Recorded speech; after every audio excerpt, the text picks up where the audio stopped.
Bonjour les amis, c'est un jour sous la flotte encore aujourd'hui, bon, enfin du moins le moment où on tourne cette vidéo.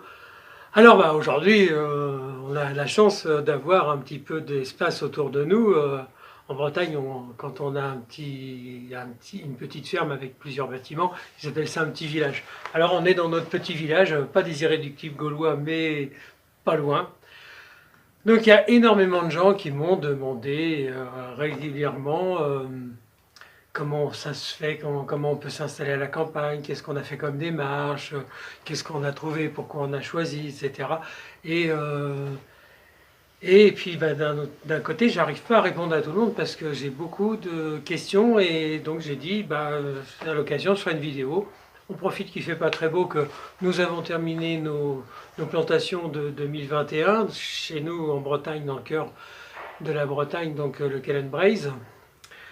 Donc voilà. Alors, est-ce qu'on peut rêver d'avoir un jour une maison à la campagne? Est-ce qu'on peut rêver de s'installer à la campagne? Oui, évidemment, tout ça c'est possible. Avec Sandrine, en 2018, on n'était pas très content de notre espace de vie, c'était un peu petit. On avait réfléchi, on avait envie de se projeter sur autre chose. Avec, c'est jamais très facile de se dire on va bouger, on va changer, on va faire quelque chose de différent. Et donc en 2018, on a fait un choix de se dire, bon, on va bouger. Et il s'est trouvé qu'on a fait notre popote tour en 2019, c'est pour ça qu'on n'a pas fait de vidéo de jardin cette année-là. On est parti faire le tour de France pour rejoindre nos abonnés en motorhome, c'est-à-dire les camping-cars américains qu'on a eu la chance de faire avec camping-car poids lourd, qui sont du côté de Pornic. Et, euh, et donc quand on est parti, on s'est dit, on veut changer notre vie, qu'est-ce qu'on va faire? Et notre Tour de France nous a permis de déterminer la région dans laquelle on avait envie de vivre. Alors on est tombé totalement amoureux de plein de régions, hein. Moi, dans la Manche, là-haut, vers Maupertuis, c'est du côté de Cherbourg. C'était magnifique, c'est très très joli. Après, on est allé, on a vu plein d'endroits tellement beaux en France qu'on s'est posé la question à chaque coup qu'on s'est arrêté, est-ce que c'est là qu'on pourrait vivre? Et au final, d'un commun accord avec Sandrine, on s'est dit que la Bretagne qu'on commençait à bien connaître, et moi je suis c'est mes origines, donc évidemment, et Sandrine a accepté qu'on vive en Bretagne. Donc quand on est revenu, on a mis la maison en vente, la maison a été vendue en une semaine, donc il a fallu se précipiter, il a fallu chercher une maison et se projeter. Donc nous, on avait fait tout ça avant qu'on entende même parler de la Covid. C'était notre esprit de se développer dans un grand potager. Et qu'est-ce qu'on a fait pour déterminer notre choix de vie? On a commencé par une chose qui est relativement simple, c'est que nous avons déterminé ce que nous ne voulions pas. Je vous raconterai l'anecdote après, mais il y en a une qui me revient à l'esprit, elle est plutôt marrante. Donc avec Sandrine, on s'est dit, on veut un grand terrain, on veut de l'espace, on veut plus de servitude, pas de voisinage si possible, on veut être au bout d'une impasse, on veut être en pleine nature, enfin voilà, on a mis notre cahier des charges avec tout ce que nous souhaitions trouver. Quand on cherche un bien immobilier, qu'on veut faire du potager, qu'on veut avoir un grand jardin, il faut déterminer ses critères de sélection. C'est extrêmement important. Prenez une feuille, discutez ensemble, en famille. Si vous avez des enfants qui sont assez grands, ne le faites pas sans les consulter. Ça pourrait être une petite fracture pour eux parce qu'ils ont leurs copains, ils ont leurs choses comme ça. Donc on détermine ensemble un projet. Où c'est qu'on veut aller? Déjà la région, donc ça c'est très important parce que dans chaque région, c'est pas des cultures régionales, mais il y a des façons de faire, il y a des façons qui sont un peu différentes. Il y a le climat, il y a les gens, voilà. Donc il faut savoir vraiment dans quelle région on va, il faut bien y être allé, bien avoir visité, bien connaître le Creuset, ça c'est très important. Deuxième chose, donc vous prenez bien votre feuille, vous marquez tous les critères de sélection que vous voulez, tout ce que vous ne voulez pas. Donc nous, c'est exactement ce qu'on a fait. Et puis après, quand vous avez déterminé ça, vous allez faire une étude de financement avec une banque, ça c'est impératif parce qu'il ne faut pas rêver. Si vous avez des gros moyens, tant mieux, mais si vous en avez des petits, ou vous ne voulez plus avoir de crédit parce que vous voulez avoir une autonomie financière et ne pas dépendre des banques tous les mois ou avoir le moins de dépenses possible, tout ça, ça se regarde. Donc forcément, par rapport à votre budget, savoir vos capacités financières, c'est extrêmement important. Donc une fois que vous avez déterminé ce que vous ne voulez pas, ce que vous souhaitez, votre capacité financière, forcément, vous faites vos recherches. Les recherches dans l'immobilier, quand on est en ville, alors là, il y a plein de revues professionnelles, il y a plein de magazines d'agences immobilières, il y a toutes les magazines de presse, il y a Le Bon Coin, il y a plein d'autres choses. Là, vous pouvez y aller, ça, quand vous êtes en ville. Mais c'est pas ce qu'on recherche quand on va faire une démarche à la campagne. À la campagne, le notaire est extrêmement important. Pourquoi le notaire? C'est lui qui gère toutes les relations familiales, les successions, il a pignon sur rue. Ça reste un peu la vieille école, mais en attendant, le notaire est très important à la campagne. Donc les notaires ont une, un écran commercial sur Internet qui s'appelle Imonote. Donc vous allez sur ce service-là, vous retapez, vous faites vos recherches, vous définissez ce que vous voulez avec le notaire, vous mettez les prix, et puis vous allez vous contacter. Donc nous, c'est comme ça qu'on a rencontré ici notre bien immobilier, par rapport à des annonces, et puis on l'a trouvé en direct avec des particuliers parce qu'on a fait la recherche. Donc on a rencontré les gens directement, ce qui nous a évité des frais d'agence immobilière, parce que sans critiquer les agences immobilières, elles sont très importantes dans les grandes villes, mais à la campagne, vous pouvez vous débrouiller largement tout seul. Et donc voilà, quand vous avez défini, vous avez déjà, vous savez ce que vous ne voulez pas, vous savez ce que vous voulez, vous savez ce que vous pouvez, et vous savez le lieu où vous allez. Alors donc déjà c'est intéressant. Petit message très important, nous on est dans le cœur de la Bretagne, le Calonne-Braise, à Guiscriff. On a un petit village qu'on ne connaissait pas quand on est arrivé, ça faisait partie des villages dans lesquels on s'était inscrit, où on aurait pu aller, on a trouvé dans notre liste. C'est un petit village qui est fantastique, il y a tout, on a fait notre petite étude géocommerciale ou géopolitique, vous mettez ça, on a regardé un peu ce qui se passait dans la commune, il y a une pharmacie, il y a une épicerie, il y a un boulanger, il y a un boucher, il y a un bar-tabac, il y a des petits restaurants, des bars, des petits fabricants de saumon fumé, il y a plein de choses, il y a un marché qui est très dynamique le vendredi. Donc on s'est dit c'est super parce que le marché de proximité on y croit et puis on s'est dit bah, que c'est bien aussi de pouvoir faire ses courses à côté et puis il y a des fermes ici où vous pouvez trouver des œufs, vous pouvez trouver plein de choses. Donc quand on est arrivé on s'est trouvé super à l'aise et on est très content d'être arrivé ici. Particularité du centre de la Bretagne encore aujourd'hui. Les tarifs sont nettement moins chers que dans beaucoup d'autres régions en France. Bien qu'avec l'effet de la Covid, les tarifs ont quasiment doublé en un an, parce qu'il faut quand même le dire. Bon, bah, il y a énormément de demandes, il y a eu énormément de ventes, et bah, les prix progressent, mais on arrive encore à trouver des belles opportunités. Les belles opportunités, je vous en donne deux exemples. Pas très loin de chez nous, à portée de vue, il y a un corps de ferme à vendre qui est complètement en ruine avec 1 hectare. C'est à vendre dans les 40 000, 45 000. Alors, on a vu la notaire il n'y a pas très longtemps parce qu'on est passé par chez elle et puis bah, dans les petits villages, tout le monde se connaît, tout le monde se parle. Ça aussi, c'est l'avantage d'un petit village. Et puis bah, elle nous disait que dernièrement, elle avait vendu une maison avec 1 hectare qui était tout à retaper, 8000 mètres qui étaient laissés à un paysan pendant 5 ans et que pendant 5 ans il y avait 2000 mètres, mais ça a été vendu dans les 30 000 euros. Donc il y a des très bonnes affaires. Il y a une chose très importante. Vous ne trouverez jamais exactement ce que vous cherchez, sauf même, enfin, non. Même si vous avez énormément de moyens, que vous achetez quelque chose très cher, ça ne sera jamais la chaussure à votre pied ou le chausson qui est... Ça n'existe pas. Et je vous raconte notre petite blague à nous. Quand on est arrivé ici avec Sandrine, que j'ai découvert cet espace, c'était complètement rond, on ne traversait pas la cour, et Sandrine m'a dit « je ne sors même pas de la voiture, je ne veux pas voir, je ne vais pas plus loin, c'est bon, j'ai vu, ça ne me plaît pas. » Bon, et puis bah, moi j'ai dit « je vais voir le jardin ». Quand j'ai vu le jardin, j'étais complètement estomaqué, j'ai dit « c'est là que je veux être ». Bon, dans nos critères de sélection, on voulait un grand terrain, etc., je vous l'ai dit, mais il y avait surtout un critère de sélection qui était extrêmement important pour Sandrine, pas de travaux.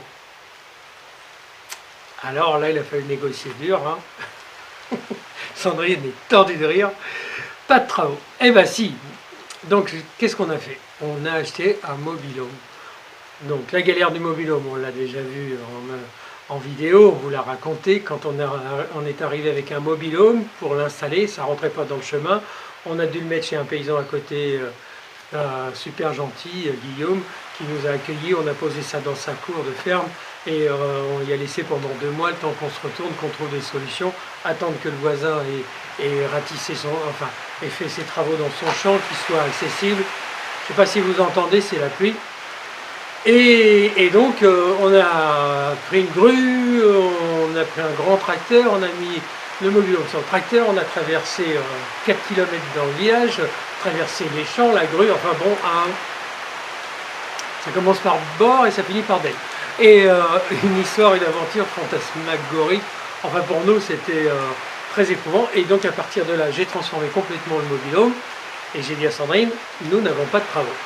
Voilà, donc on en rigole tout le temps parce qu'au final, elle a eu ce qu'elle voulait, et moi j'avais tous les autres critères qui étaient réunis. Nous avions fait ce choix à l'époque d'être en autofinancement, pas de crédit, une totale liberté de l'espace, on a tout trouvé ici. Alors effectivement, ceux qui sont venus, ceux qui connaissent, ils savent qu'il ne faut pas manquer de courage dans ce genre d'entreprise.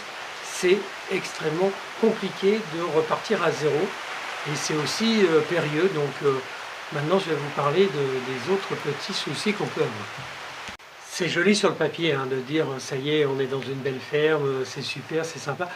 Je veux vous mettre absolument en garde de plein de choses.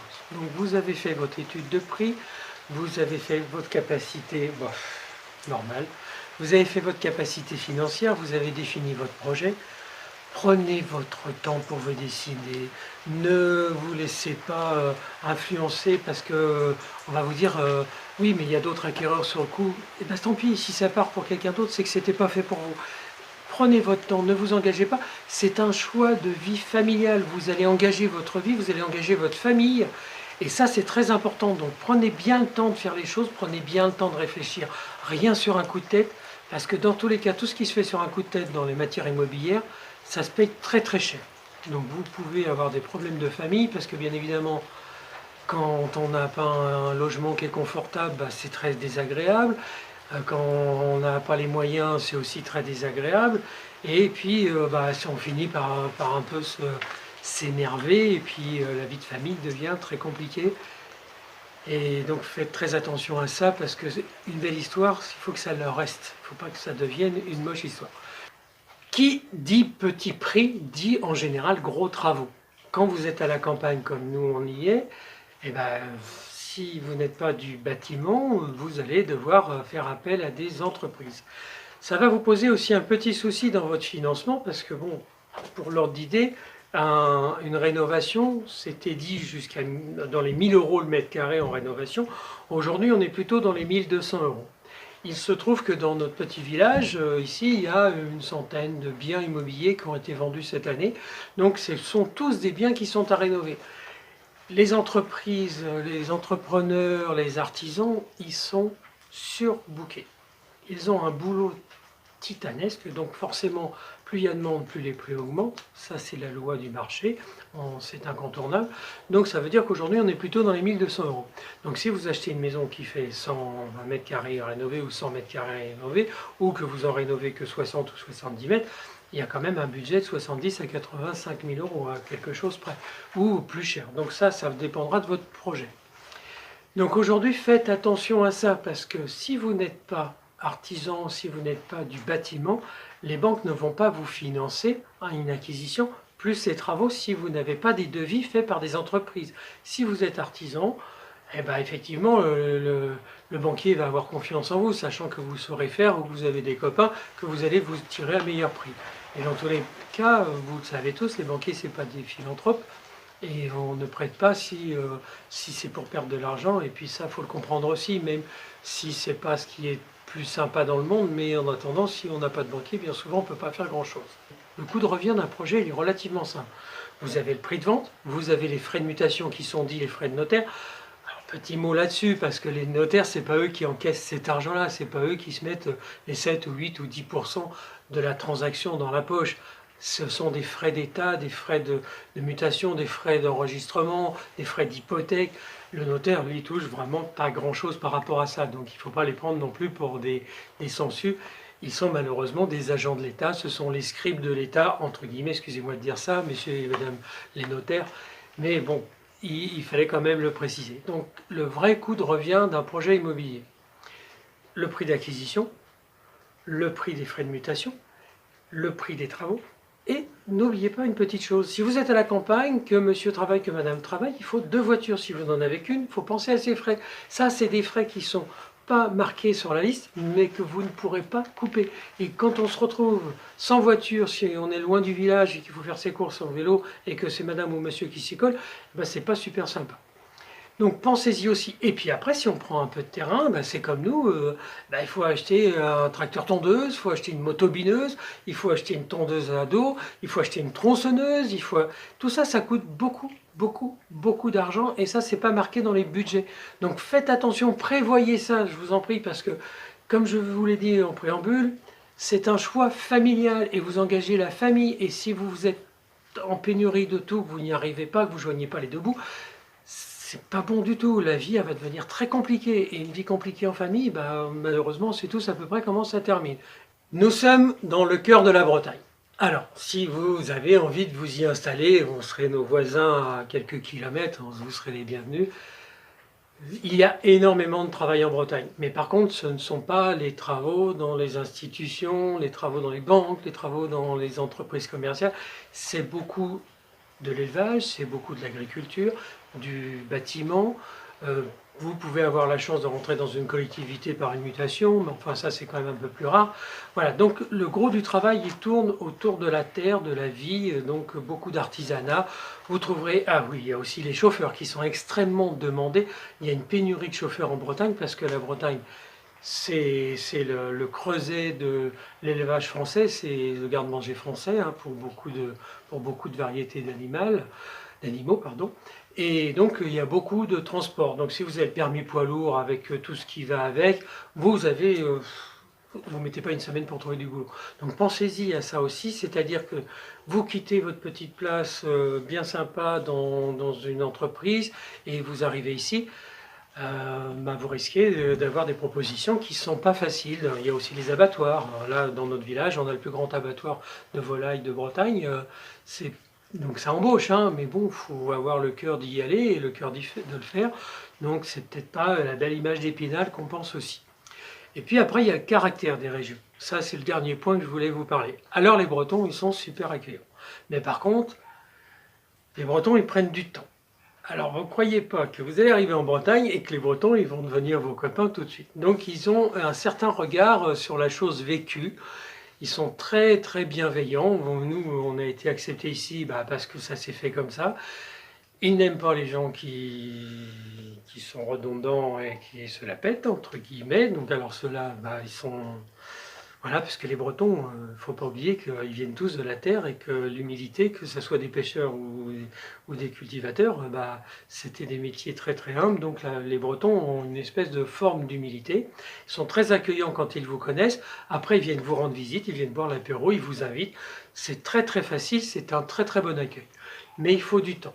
Donc pensez bien que si vous venez dans la région bretonne, il faut beaucoup de respect pour les origines bretonnes, il faut beaucoup de patience, mais c'est une région extrêmement formidable. Après, il reste le climat. Vous savez, il y a 2 saisons, les plus froides et les plus chaudes, l'été et l'hiver.